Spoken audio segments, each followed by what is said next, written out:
அனைவருக்கும் வணக்கம். தஞ்சாவூர் அருகே உள்ள கிராமத்தில் லக்ஷ்மி என்பவர் வசித்து வந்தார்.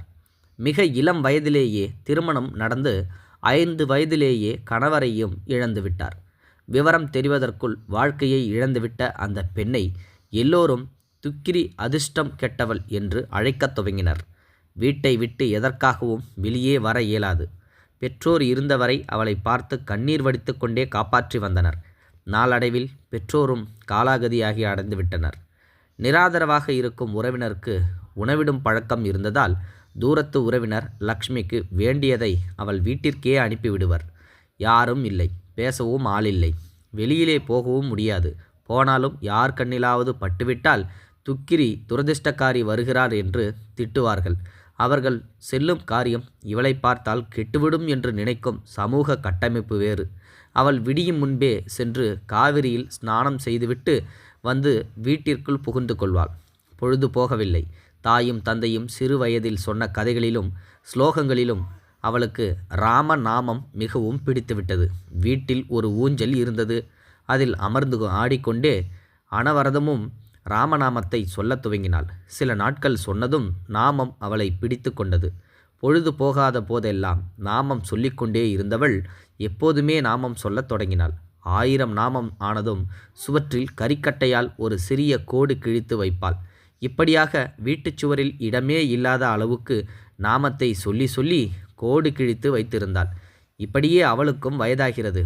அக்கம் பக்கத்து வீட்டு குழந்தைகள் சிலர் இவளை தேடி வரத் துவங்கின. அவர்களுக்கு தனக்கு தெரிந்த கதைகளும் பாட்டும் சொல்லிக் கொடுத்தாள்.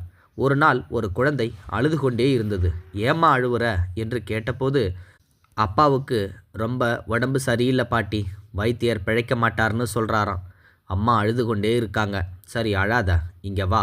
ராமநாமத்தை விட பெரிய மருந்தே இல்லை.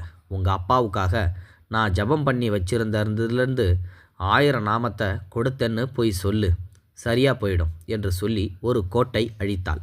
சரி பாட்டி என்று கண்ணை துடைத்து கொண்டு ஓடிய குழந்தை சற்று நேரத்தில் தாயுடன் திரும்பி வந்தது.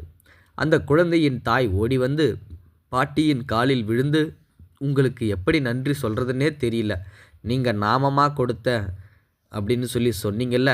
குழந்தை சொன்னதும் மாதக்கணக்காக படுத்த படுக்கையாக இருந்த என் கணவர் சட்டுன்னு எழுந்து உக்காந்துட்டாரு. வைத்தியரும் எல்லா நாடியும் சுத்தமாக இருக்குது, இனி வியாதியே இவருக்கு வராதுன்னு சொல்லிட்டு போயிட்டாரு என்று கூறி மீண்டும் மீண்டும் நமஸ்காரம் செய்தாள். விஷயம் காட்டுத்தீ போல ஊர் முழுவதும் பரவ ஆரம்பித்தது.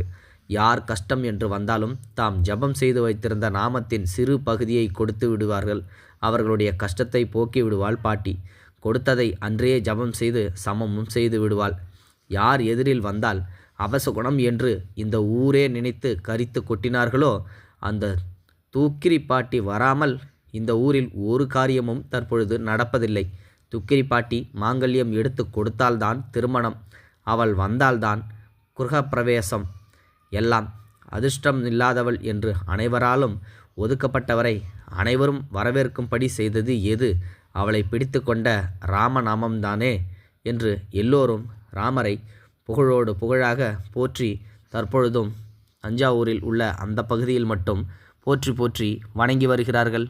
நீங்களும் ராமநாமத்தை நிச்சயமாக சொல்லுவேராயின் உங்களுக்கும் நிச்சயமாக நல்லதே நடக்கும் என்று இந்த பதிவின் மூலம் தெரிவிக்க விரும்புகிறேன்.